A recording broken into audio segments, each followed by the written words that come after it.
3 powerful stories from the Leading Through Change webinar: AI search, content strategy, and reframing goals for business results.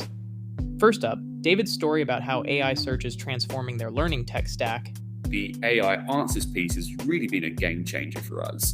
Because everything is transcribed, you can actually ask it a question, and if that question is answered in a piece of content, article, video, which I still think is super impressive, or even a SCORM course that we have loaded in there, you will get the answer back right there from the question.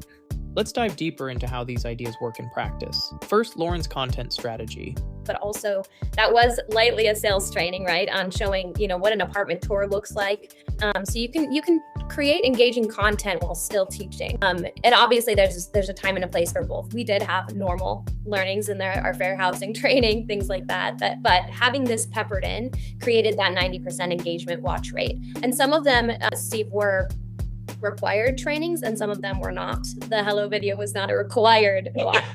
93% engagement on optional content because it was entertaining while still teaching. So that's the mentality switch, right? I don't just want to meet policy. I don't want to be at 100 so I don't end up on a naughty list. I actually want that 100% and I get excited when new content is added. So that was the reframe we were hoping for. That shift in mindset made learning central to the organization's performance, not just a compliance checkbox. Now, Terry's story about reframing the entire sales onboarding challenge.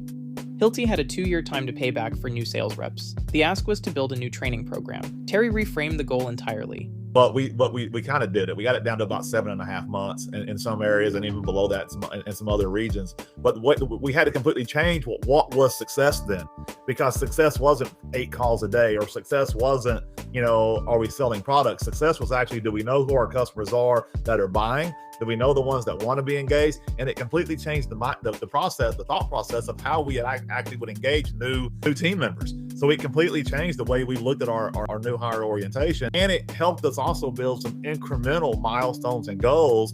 Okay, let's get to 4 calls a day with specific customers. And so it actually changed the way we looked at things. And then actually the full KPIs in the organization changed.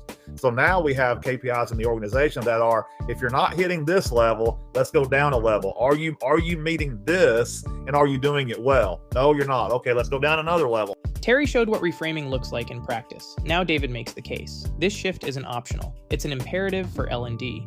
I think if you, in the current age of complexity and fast-moving change, if your L&D teams are the only ones who can produce training and development, then the knowledge you are sharing and creating is limited by the knowledge that group has. Yes. If you're not already moving to the model that Terry is describing, then you're falling behind. Like it's an imperative now that we change the way L&D works in organizations. We have to democratize it. We have to make sure that we're kind of consulting and helping people across all levels of the business.